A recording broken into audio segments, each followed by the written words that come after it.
আল্লাহ রাব্বুল আলামিন বলেন, ওয়ালাকাদ খালাকনাকুম সুম্মা সাওয়ারনাকুম সুম্মা কুলনা লিল মালাইকাতি ইসজুদু লিআদম ফাসাজাদু ইল্লা ইবলিস লাম ইয়াকুম মিনাস সাজিদিন। আল্লাহ রাব্বুল আলামিন বলেন, ওয়ালাকাদ খালাকনাকুম সুম্মা সাওয়ারনাকুম, আমি তোমাদেরকে সৃষ্টি করেছি এবং বিভিন্ন আকার আকৃতি আমি আল্লাহ রাব্বুল আলামিন তোমাদেরকে দিয়েছি। লক্ষ্য করেন, আল্লাহ পাক এই পৃথিবীতে মানুষ সৃষ্টি করেছেন। সূরা নাবার ভিতরে আল্লাহ পাক বলেন, ওয়া খালাকনাকুম আজওয়াজা, আল্লাহ পাক বলেন আমি তোমাদেরকে জোড়ায় জোড়ায় সৃষ্টি করেছি। আমি আল্লাহ পাক তোমাদেরকে জোড়ায় জোড়ায় সৃষ্টি করেছি। সুম্মা রাদাদনাহু আসফালা সাফিলিন। সূরা 3 ভিতরে আল্লাহ পাক বলেন, আমি তোমাদেরকে যে সৃষ্টি করেছি সুন্দর কাঠামোয় আমি আল্লাহ তৈরি করেছি এবং তোমাদের চক্ষুকে আমি আল্লাহ নিম্নগামী করে দিয়েছি। লক্ষ্য করেন, আল্লাহ পাক মানুষদেরকে সৃষ্টি করেছেন জোড়ায় জোড়ায়। কেমনে সৃষ্টি করছেন? জোড়ায় জোড়ায়, নারী আর পুরুষ তিনি সৃষ্টি করছেন জোড়ায় জোড়ায়। এই জোড়ায় জোড়ায় তৈরি করে এক একজনকে আল্লাহ রাব্বুল আলামিন এক এক রকমের রূপ দিয়েছেন। বাবার সাথে ছেলের মিল নাই, ছেলের সাথে বাবার মিল নাই, মায়ের সাথে মেয়ের মিল নাই, আবার মেয়ের সাথে মায়ের মিল নাই। তাই আল্লাহ পাক বলে, সুম্মা সাওয়ারনাকুম, আমি বিভিন্ন রূপে তোমাদেরকে তৈরি করেছি। আর তোমাদের কি করছি?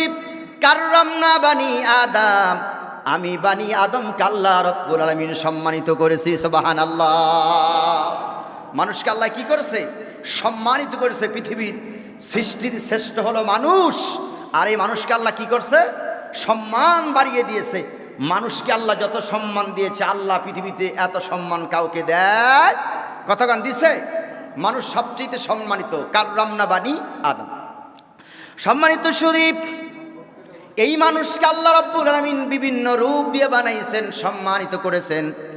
এখন ফেরেশতাদেরকে আল্লাহ পাক বললেন, সুম্মা কুলনা লিল মালাইকাতি ইসজুদু লিআদম, আমার শ্রেষ্ঠ আদম, আমার শ্রেষ্ঠ মানুষকে উসজুদু লিআদম, সেজদা করো আমার আদমকে। সুবহানাল্লাহ। আমার আদমকে কি করো? কতক্ষণ আদমকে কি করো? সেজদা করো। সম্মানিত শুধু এখন একটা শিক্ষা দেব। এই আয়াতের তাফসীর করতে গিয়ে বাংলাদেশের অসংখ্য মুফাসসিরে কেরাম ভুল করে। উসজুদু লিআদম, সেজদা করো আমার আদমকে। এই সেজদাটা কিন্তু আদমকে ছিল না, যিনি আদমের রব আল্লাহ রাব্বুল আলামিন, ওই রবকেই ছিল সেজদার জন্য হুকুম ছিল। লক্ষ্য করেন তার দলিল কোথায়?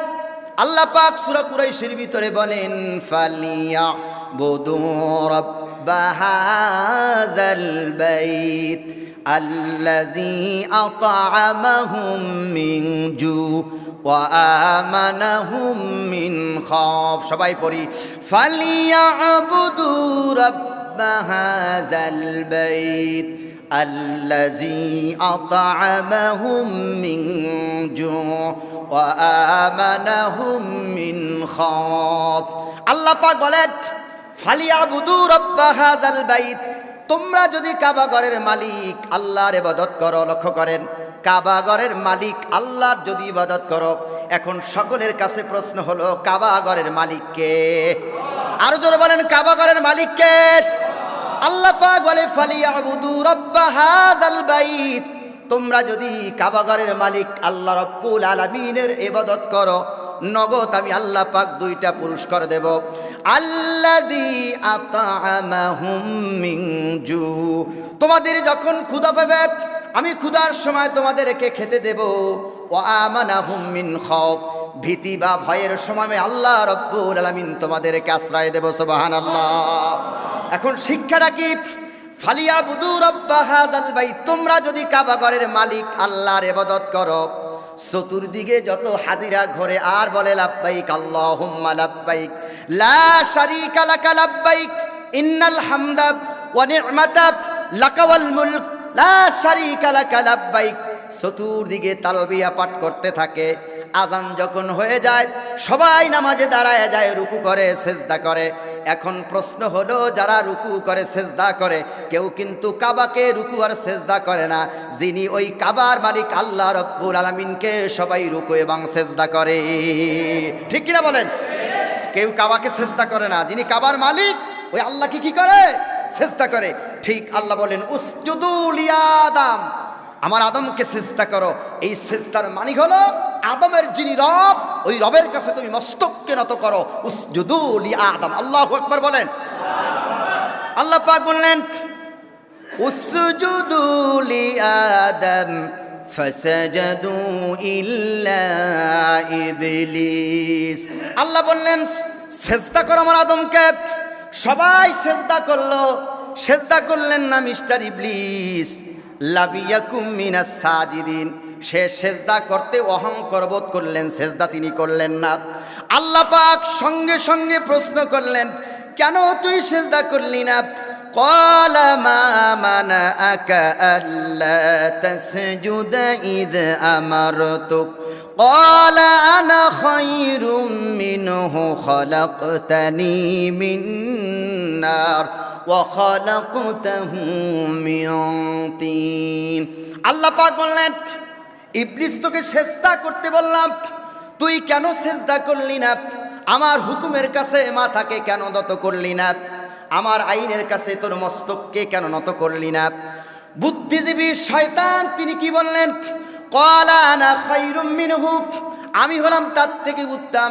খলাকতানি মিন নার, আমারে বানাইছো তুমি আগুন দ্বারা। ওয়া খালাকতাহু মিন তিন, আর তারে বানাইছো মাটি দ্বারা। সুতরাং আগুনের গতি হচ্ছে ঊর্ধ্বমুখী আর মাটির গতি হচ্ছে নিম্নমুখী সম্পূর্ণ। ঊর্ধ্বমুখী জিনিসকে নিম্নমুখী জিনিসের কাছে মাথা নত করা মুস্তামে সাইন্টিফিকেট, এই জন্য আমি মানতে পারি নাই।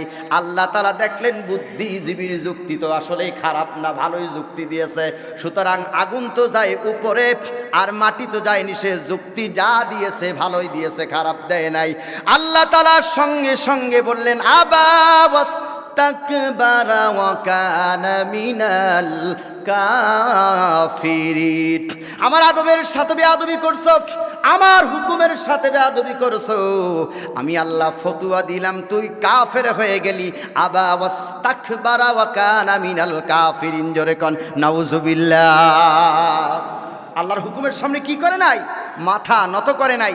যুক্তি দিল আগুন যায় কোন দিক? উপরে। মাটি যায় কোথায়? নিচের দিক। কি যুক্তিদার করলেন? আমার দেশে বুদ্ধিজীবীরা এরকম যুক্তিদার করে, এমন যুক্তি দেয় যা না আছে কোরআনে, যা না আছে কি হাদিসে, এরকম যুক্তি দেয় না? এক বুদ্ধিজীবী আমার প্রশ্ন করেছিল, হুজুর বিশাল আকাশ যদি না পাক হয়ে যায় পাক করার কোনো ব্যবস্থা আছে? এই মাসালা তো কোরআনেও নাই, হাদিসে নাম আছে নাকি? বিশাল আকাশ যদি না পাক হয়ে যায় পাক করার কোনো ব্যবস্থা আছে? আমি বললাম ভাই এর তো কোনো কোরআন হাদিসে নাই। আমি চিল্লা করো, তুই যেমন বুদ্ধি খাটাইছো আমিও বুদ্ধি খাটাই বলবো। বললাম যে শোন, এই বিশাল আসমান যদি না পাক হয়ে যায় পাক করার একটা উপায় আছে, বুদ্ধি আছে। বললো কি?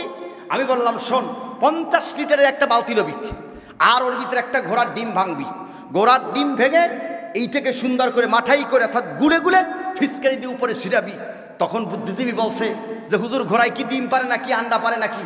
আমি বললাম ঘোড়ায় যদি ডিমই না পারে তাহলে কিয়ামত পর্যন্ত বিশাল এই আকাশ, এই বিশাল আকাশ কোনোদিন নাপাক হবে না। বুদ্ধিজীবী কয় হুজুর আপনি তো সাংঘাতিক বুদ্ধি রাখেন। আমি বুদ্ধি না, এটা হলো জ্ঞান। এটা হলো কি কথা বলেন? এটা কি জ্ঞান? বুদ্ধিজীবী বলল ক্বালা আনা খায়রুম মিনহু, আমি তার থেকে কি উত্তম, তার থেকে কি উত্তম। আল্লাহ পাক বুদ্ধিজীবীর কি বললেন? আল্লাহ পাক কোরআনুল কারীমের ভিতরে বলেন বুদ্ধিজীবীকে আল্লাহ কি বললেন? সঙ্গে সঙ্গে বুদ্ধিজীবীকে আল্লাহ পাক বললেন ক্বালা ফাহবিত মিনহা ফামা ইয়াকুনু লাকা আন তাতাকাব্বারা ফিহা ফাখরুজ ইন্নাকা মিনাস সাগিরিন। আল্লাহ পাক বললেন আমার আদমের সাথে বেয়াদবি করলি, মস্তককে নত করলি না, আল্লাহর হুকুমের কাছে আসলিম হলি না, সিলিন্ডার হলি না। ক্বালা ফাহবিত ফামা ইয়াকুনু লাকা আন তাতাকাব্বারা ফিহা ফাখরুজ ইন্নাকা মিনাস সাগিরিন। বেটা তুই যা, আমার দরবার থেকে তুই বেরিয়ে যা। শয়তানকে বুদ্ধিজীবীকে আল্লাহ বের করে দিলেন। বুদ্ধিজীবীর সঙ্গে সঙ্গে আবার বুদ্ধির আশ্রয় নিলেন। ক্বালা আনজিরনি ইলা ইয়াউমি ইউবআসুন। বুদ্ধিজীবী বললেন, রব্বুল আলামিন, আমাদের তুমি যখন বের করে দিয়েছো, আদমের কারণে যখন তুমি বের করে দিয়েছো, তোমার আদম কোন পর্যন্ত বাঁচবে? আল্লাহ পাক বলেন, ইসরাফিলের সিংহায় ফুক দেওয়া পর্যন্ত বাঁচবে। সঙ্গে সঙ্গে বুদ্ধিজীবী বললেন, ইলা ইয়াউমি ইউবআসুন, হে আমার রব, হে আল্লাহ, আমাকে তুমি ওই কিয়ামত পর্যন্ত অবকাশ দাও। বুদ্ধিজীবী কি চাইলে? অবকাশ চাইলেন। বুদ্ধিজীবী যদি সাথে সাথে তওবা করতেন, আল্লাহ কি করতেন? মাফ করে দিতেন। আবার বুদ্ধি খাটাই বললেন, তোমার আদম বাঁচবে কোন পর্যন্ত? আল্লাহ বললেন, ইসরাফিলের সিংহায় ফুক দেওয়া পর্যন্ত বাঁচবে। বুদ্ধিজীবী বললেন, ক্বালা আনজিরনি, হে আল্লাহ, মঞ্জুর করো, ইলা ইয়াউমি ইউবআসুন, আমার হায়াত কিয়ামত পর্যন্ত মঞ্জুর করো। শুধু লক্ষ্য করেন, এখন একটা শিক্ষা এই আয়াত থেকে আপনি টান দিয়ে দিচ্ছি। এই পৃথিবীতে যারা নাস্তিক হয়, বুদ্ধিজীবী হয়, ওরা দীর্ঘ হায়াত আল্লাহর কাছে কামনা করে, মরতে চায় না। মোমেন ব্যক্তিদের গুণ হলো, কোয়ালিটি হলো, আল্লাহর নবী বলে, মোমেন ব্যক্তি এই দুনিয়ায় বেশি দিন থাকতে চায় না। যারা মোমেন তারা আল্লাহর কাছে খুব শীঘ্রই দেখা করতে চায়, আর বুদ্ধিজীবীরা কিয়ামত পর্যন্ত আল্লাহর কাছে হায়াত চায়। সেই জন্য মাঝে মাঝে আমরা দেখি কিছু বুদ্ধিজীবীদের নাম আসে পত্র পত্রিকায়, সিঙ্গাপুরের বেড়ে অমুক ব্যক্তি মৃত্যুর সাথে পাঞ্জা লড়তেছে। 10 দিন 12 দিন 14 দিন পাঞ্জা লড়ার পরে হেরে যায়। সাংবাদিক আবার রিপোর্ট করে পত্রিকায়, বুদ্ধিজীবী আজরাইলের সঙ্গে পাঞ্জা লড়ে মৃত্যুতে এখন হেরে গেছেন। এরকম দেখেন না? মৃত্যুর সঙ্গে কি লড়ে? সিঙ্গাপুরের বেডে অমুক ব্যক্তি মৃত্যুর সঙ্গে পাঞ্জা লড়ে। কত বড় বেয়াকুব! আজরাইলের লাগে পাঞ্জা লড়ে। আরে ওই আজরাইলের দেখলে তো রুহু গলার কাছে চলে আসবে, তার সঙ্গে বলে পাঞ্জা লড়ে। কিছু কিছু মানুষ বড় বড় মোষ, বড় বড় পেট, বিশাল বড় পেট, পেট না জানে ওটা কুমৈরের পেট, আল্লাহই জানে। আপনার আগে মুনি দেখছেন? মুনি ওই যে ধান টান রাখতো, মুনির যে সাইজ, এই সাইজ হলো বড় বড় পেট আর লম্বা লম্বা মোষ। বক্তৃতার সময় বলে, আমরা এবছর এই করোনাকে আমরা মোকাবেলা করতে সক্ষম হয়েছি। শুনছেন না আপনারা? নাম নাই বললাম, করোনাকে মোকাবেলা করা ধরে সক্ষম হয়েছে। আল্লাহ ছাড় দেন কিন্তু ছেড়ে দেন না। আল্লাহ কি করে? ছাড় দেন, ছেড়ে দেন। আল্লাহর ধরা কি? শক্ত ধরা। ওয়ামাকার আল্লাহ ওয়াল্লাহু খায়রুল মাকিরিন। আল্লাহর ধরা কি নরম না শক্ত? কতক্ষণ নরম না শক্ত? আলাইসাল্লাহু বিআহকামিল হাকিমিন। আল্লাহ হচ্ছেন বিচারকের বিচারক। তাই আল্লাহ তাআলা বললেন, ক্বালা ফাহবিত মিনহা ফামা ইয়াকুনু লাকা আন তাতাকাব্বারা ফিহা ফাখরুজ ইন্নাকা মিনাস সাগিরিন। আমার আদবের সাথে বেয়াদবি করছো, চেষ্টা করো নাই, হুকুমের সাথে বেয়াদবি করছো, বেরো। বের করে দিলেন। শয়তান কি বলল? আমাকে কিয়ামত পর্যন্ত কি যেতে হবে? হায়াত দিতে হবে। আল্লাহ কলে, ক্বালা ইন্নাকা মিনাল মুনজারিন, যা করে দিলাম হায়াত। ক্বালা ইন্নাকা মিনাল মুনজারিন, করে দিলাম হায়াত। শুধু তাই নয়, তিনি আরো বললেন, ক্বালা ফাবিমা আগওয়াইতানি লা আকউদান্না লাহুম সিরাতাকাল মুস্তাকিম। হে আল্লাহ, তুমি আমাকে এমন একটা শক্তি দাও, মুস্তাকিম পথ, সিরাতাল মুস্তাকিমের পথে যেন আমি বসে থাকতে পারি। মুস্তাকিমের পথে তোমার আদম সন্তানেরা যখন চলবে, আমি যেন ধোকা দিতে পারি। আল্লাহ কয়, তাও দিলাম। শুধু কি তাই নয়, তিনি আরো কি বললেন? বুদ্ধিজীবী বলল, শয়তান আরো বলল, সুম্মা লাতিয়ান্নাহুম মিন বাইনি আইদিহিম ওয়া মিন খালফিহিম ওয়া আন আইমানিহিম ওয়া আন শামালিহিম ওয়া লা তাজিদু আকসারাহুম শাকিরিন। হে আল্লাহ তাআলা, তুমি আমাকে আর একটা শক্তি দাও, আমি যেন তোমার আদম সন্তানের ডান দিক থেকে, বাম দিক থেকে, সামনে থেকে, পিছন থেকে আসতে পারি। আল্লাহ তাআলা বললেন, যা, আমি তোকে সেই শক্তি দিয়ে দিলাম। আল্লাহ পাক সঙ্গে সঙ্গে আদমের ব্যাপারে ওয়াদা করেন। শয়তানকে বললেন, শয়তান, তুই কিয়ামত পর্যন্ত হায়াত চেয়েছ, আমি হায়াত দিয়েছি। আদম সন্তানকে ধোকা দিবি, সিরাতে মুস্তাকিমের পথে বসে থাকবি, তা দেওয়া হলো। সামনে থেকে আসবি, পিছন থেকে, ডান থেকে, বাম থেকে আসবি, আমি তোর সেই শক্তি দিয়ে দিলাম। শোন, শয়তান আমার আদম সন্তান ভুল করার পরে যদি তওবা করে, আমি আল্লাহ রব্বুল আলামিন ওয়াদা করলাম, আমার আদম সন্তানকে আমি আল্লাহ রব্বুল আলামিন মাফ করে দেব। আদমকে আল্লাহ কি করবে? মাফ করে দেবে কে? জোরে বলে, মাফ করে দেবে কে? আল্লাহ মাফ করে দিবেন। আল্লাহ তাআলা শয়তানের সাথে ওয়াদা করলেন, শোন শয়তান, শোন বুদ্ধিজীবী, আমার আদমকে তুই ধোঁকা দিবি, ডান থেকে বাম থেকে পিছন থেকে সামনে থেকে মুস্তাকিমের পথে বসে থাকবি। আমার আদম সন্তানেরা ভুল করবে, আবার যদি তওবা করে, আমি রহমান ওয়াদা দিলাম, আমি আল্লাহ পাক আমার বান্দার বান্দিকে ক্ষমা করে দেবো। সুবহানাল্লাহ বলেন। সম্মানিত সুধী, তাহলে শয়তানকে আল্লাহ কি দিয়েছিল? বুদ্ধি কি দিয়েছে? বুদ্ধি। শয়তানের এই বুদ্ধি দিয়া কি করছে? শয়তান বেয়াদবি করছে, তাকব্বরি করছে। এই বুদ্ধিজীবীর ঠিকানা হয়েছে কোথায়? কতখানে কোথায়? জাহান্নাম। কিন্তু একটা হুকুমকে লঙ্ঘন করছে, কি? আদমের সামনে মাথা নত করে নাই, আল্লাহর হুকুমের সামনে আসলিম হয় নাই, তাই ছিল তার অপরাধ। এই একটা অপরাধের কারণে কোথায় যাবে? জাহান্নামে। জানেন আমাদের আদি পিতার নাম কি বলেন তো? সবাই বলতে হবে আদি পিতার নাম কি? এখন একটা শিক্ষা এখান থেকে খুব মনোযোগ, কানটা লাগান। শয়তান ভুল করছে একটা, আদমও ভুল করছে একটা। কয়টা? আদম ভুল করছে কয়টা? একটা। কি ভুলটা করছেন লক্ষ্য করেন। আল্লাহ রাব্বুল আলামিন বললেন, ওয়াকুলনা ইয়া আদামুস কুন আনতা ওয়া যাওজুকাল জান্নাতা ওয়া কুলা মিনহা রাগাদান হাইসু শি'তুমা ওয়া লা তাকরাবা হাযিহি শাজারাতা ফাতাকুনা মিনাজ জালিমিন। আল্লাহ পাক শয়তানকে বের করে দিলেন। আদমকে আল্লাহ পাক ডেকে বললেন, ও আদম, ওয়াকুলনা ইয়া আদাম উসকুন আনতা ওয়া যাওজুকাল জান্নাত। ও আদম, তুমি এবং তোমার স্ত্রী দুইজনে জান্নাতের ভিতরে চলাফেরা করো, নাজ নেয়ামত খাও। আল্লাহ তাআলা ইসমে ইশারা দিয়ে বুঝান, হাযিহি শাজারা, দেখো এই জান্নাতের ভিতরে একটা গাছ আছে, এই গাছটার কাছেও যাবে না, গাছের ফলও খাবে না। যদি যাও, ফল যদি খাও, ফাতাকুনা মিনাজ জালিমিন, তাহলে জালেমদের তুমি অন্তর্ভুক্ত হয়ে যাবে। শুধু লক্ষ্য করেন, আদম আলাইহিস সালাম আল্লাহ নিষিদ্ধ বৃক্ষের কাছে চলে গেলেন, স্বামী স্ত্রী দুইজনেই তারা ফল ভক্ষণ করলেন। আল্লাহ পাক সঙ্গে সঙ্গে বললেন, কুলনাহবিতু মিনহা জামিআ ফাইম্মা ইয়াতিয়ান্নাকুম মিন্নী হুদান ফামান তাবিআ হুদায়া ফালা খাউফুন আলাইহিম ওয়ালা হুম ইয়াহজানুন। কুলনাহবিতু মিনহা জামিআ, উভয় তোমরা বেরিয়ে যাও। এখন উভয় কারা? ও আদম, তুমি তো বের হবা, তোমার স্ত্রী তো বের হবে, তোমার যত সন্তান আছে সবাই বের হয়ে যাবে। তার মানে হলো আমরা সবাই হলাম আদমের সন্তান। তোমার সন্তান নিয়ে তুমি আদম জান্নাত থেকে বেরিয়ে যাও। শুধু লক্ষ্য করুন, আদম আলাইহিস সালাম সেদিন একটা কথা আল্লাহকে বলেছিলেন, রব্বুল আলামিন, আমি নাই ভুল করেছি, গাছের ফল খেয়েছি, আমার স্ত্রী ভুল করেছে, গাছের ফল খেয়েছে, কিন্তু আমার সন্তান তো ভুল করে নাই। বাপের অপরাধে সন্তানদেরকে কেন তুমি শাস্তি দিবে? এটা তো হয় না। আল্লাহ পাক বললেন, শোনো ও আদম, তুমি ভুল করেছো, তোমার সন্তানকে শাস্তি দেব না, তবে তোমার শাস্তি হলো তুমি জান্নাত থেকে বেরিয়ে যাও। এই জান্নাতে তোমার সন্তানেরা আসতে পারবে। ফামান তাবিয়া হুদায়া ফালা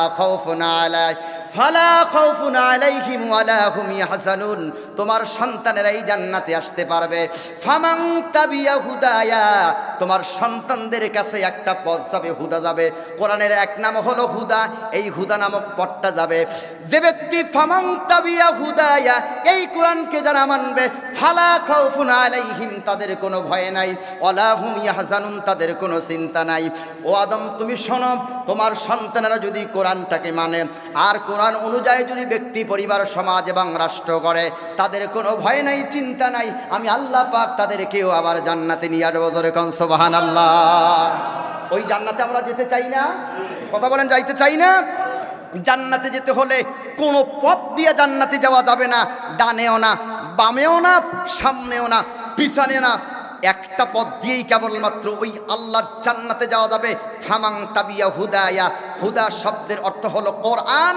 এই কোরআন দিয়েই কেবলমাত্র মানুষেরা জান্নাতে ঢুকতে পারবে। সুতরাং ওই জান্নাতে যেতে হলে, ওই জান্নাতের ভিতরে ঢুকতে হলে কোনো পথ দিয়েই জান্নাতে যাওয়া যাবে না, কেবলমাত্র একটা পথ দিয়ে আল্লাহর জান্নাতে ঢোকা যাবে। সেই পথের নাম সবারই বলতে হবে সেই পথের নাম। আদমকে আল্লাহ বললেন কুলনাহ বিতু মিনহা জামিয়া, তোমরা উভয় বেরিয়ে যাও। সবাই বেরিয়ে আসলেন। আল্লাহ পাক আদমকে বের করলেন, শয়তানকেও বের করলেন। আদমের সন্তানেরা ঢুকবেন, তার কারণ কি, কিভাবে ঢুকবেন? একজন আসলেন শ্রীলঙ্কায়, আর একজন হলেন জেদ্দায়। এই দুইজনে কাঁদলেন বহুত বছর।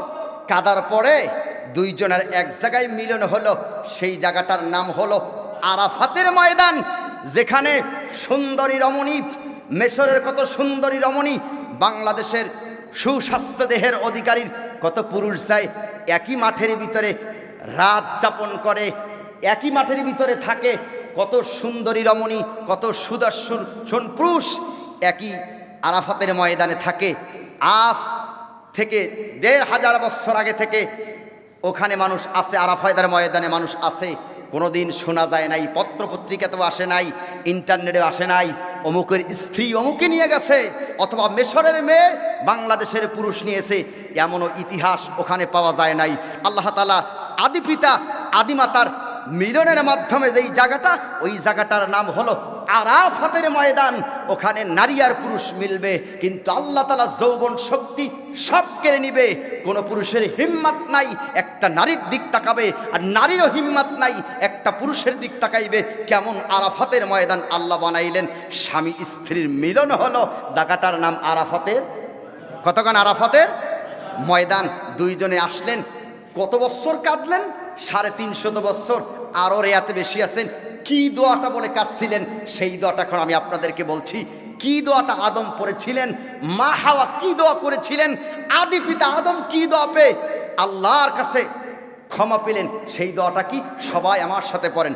হযরতে আদম বললেন, ক্বালা রাব্বানা যালামনা আনফুসানা وَإِن لَّمْ تَغْفِرْ لَنَا وَتَرْحَمْنَا لَنَكُونَنَّ مِنَ الْخَاسِرِينَ। আবার পড়ি, رَبَّنَا ظَلَمْنَا أَنفُسَنَا وَإِن لَّمْ تَغْفِرْ لَنَا وَتَرْحَمْنَا لَنَكُونَنَّ مِنَ الْخَاسِرِينَ। আদম বললেন, ক্বালা রাব্বানা, হে আমাদের প্রতিপালক, যালামনা, জুলুম করেছে আমার আত্মার উপরে, ওয়াতারহামনা, তুমি যদি এখন রহম না করো, রহম করলেই হবে না, রহম করবা, করুণা করবা, দয়া করবা, নইলে পরে লানাকুনান্না মিনাল খাসিরিন, ক্ষতিগ্রস্ত হয়ে যাব, ধ্বংসগ্রস্ত হয়ে যাব। আদম আলাইহিস সালাম যখন এই দোয়া করলেন, তাওবা করলেন, আল্লাহ রাব্বুল আলামিন আদমকে ক্ষমা করে দিলেন। স্বামী স্ত্রীর মিলন আরাফাতের ময়দানে ঘটাইয়ে দিলেন। সুবহানাল্লাহ। এখন এখান থেকে আলোচনা থেকে শিক্ষাটা টান দিয়ে বের করি। আদম আলাইহিস সালামও ভুল করলেন, গাছের ফল খাইলেন। মা হাওয়া আলাইহিস সালামও ভুল করলেন, গাছের ফল খাইলেন। শয়তানও ভুল করলেন, শয়তান ঢুকলো জাহান্নামে, আর আদি পিতা আদিমাতা ঢুকলো জান্নাতে। তার কারণটা কি? আদম আলাইহিস সালাম যদি এই প্রশ্ন করতেন যে আল্লাহ, তুমি জান্নাতের ভিতরে এত নাজ নিয়ামত রাখলা, কিন্তু জান্নাতের ভিতরে এমন একটা গাছ তুমি কেন রাখলা, আর আমারে কেন তুমি বিপদে হালাইলা, এই প্রশ্ন আদম করতে পারতো না? কথা বলে পারতো না? যে সব গাছ তুমি রাখলা, ভালো কথা, নাজ নিয়ামত খাওয়াইলা, কিন্তু এই জান্নাতের ভিতরে এমন একটা গাছ রাখলা কেন, আর আমারে বিপদে ফালাইলা কেন? কিন্তু এই প্রশ্ন না করে তিনি বললেন, ভুল যখন করেছি, আসলিম, আমি স্যালেন্ডার হয়ে গেলাম, আসলামতু লিরাব্বিল আলামিন, বিশ্ব প্রতিপালকের কাছে মস্তককে নত করে দিলাম। ভুল যখন করছি, তাওবা করলাম। আল্লাহ তাআলার সঙ্গে সঙ্গে আদমকে মাফ করে দিলেন। তার হিকমত ছিল, আদম ভুল করার পরে তাওবা করেছে, আল্লাহ মাফ করে দিয়েছে। শয়তান তাওবা করে নাই, তাই আল্লাহ মাফ করেন নাই। আজ আমরা সেই আদমের সন্তান, জীবনে কত অন্যায় অপরাধ করেছি, গুনাহ করেছি। আজ থেকে যদি তাওবা করি, মাফ করে দিবেন কে? কথা বলুন, মাফ করে দিবেন কে? তাওবা করতে রাজি আছি। কার কাছে তাওবা করব? আল্লাহর কাছে। তাহলে শয়তানকে আল্লাহ দিয়েছেন বুদ্ধি, আর আদমকে আল্লাহ দিয়েছেন জ্ঞান। কি দিয়েছে? জ্ঞান। তাহলে জ্ঞানের দাম বেশি, বুদ্ধির দাম কি? কম। ঠিক আল্লাহ পাক হযরতে লোকমানকে দিয়েছেন জ্ঞান। হযরতে লোকমানকে আল্লাহ জ্ঞান দিয়েছেন এই লোকমান জ্ঞান দ্বারা কি করছেন? ওয়ালাকাদ আতাইনা লুকমানাল হিকমাতা আনিশকুর লিল্লাহ, নিশ্চয়ই আমি আমার লোকমানকে দিয়েছি জ্ঞান। এই জ্ঞান দ্বারা কেবলমাত্র আল্লাহর শুকর আদায় করেছে। উপস্থিতি মুসল্লিয়ানে কেরাম যারা এখানে আমরা উপস্থিত হয়েছি, সর্বসদায় কেবলমাত্র শুকর আদায় করব কার? কথা বলুন কার? তাহলে লোকমান আল্লাহর শুকর আদায় করার কারণে লোকমানের নামে আল্লাহ তাআলা কোরআন শরীফে সূরা দিয়েছেন, সূরার নাম হলো সূরাতুল লোকমান। তাহলে লোকমানকে আল্লাহ বুদ্ধি দেয় নাই, দিয়েছে কি? জ্ঞান। তাহলে আমি সকলকে আহ্বান জানাই, বুদ্ধি রাখার চেষ্টা করবেন না, জ্ঞান রাখেন। ভুল করেছেন তওবা করেন, ভুল করেছেন তওবা করেন, ভুল করেছেন তওবা করেন। তাহলেই আপনি আদি পিতা আদমের মতন জ্ঞানী, তাহলে আপনি লোকমানের মতন জ্ঞানী। আল্লাহ যেন আমাদের আদি পিতা আদমের মতন আমাদেরকে জ্ঞান দান করেন, লোকমানের মতন যেন আল্লাহ জ্ঞান দান করেন, দাউদ আলাইহিস সালামের মতন যেন আল্লাহ জ্ঞান দান করেন, সুলাইমান নবীর মতন যেন জ্ঞান দান করেন, লূত আলাইহিস সালামের মতন যেন জ্ঞান দান করেন, ইউসুফ আলাইহিস সালামের মতন যেন আল্লাহ আমাদেরকে জ্ঞান দান করেন। বলেন আমিন।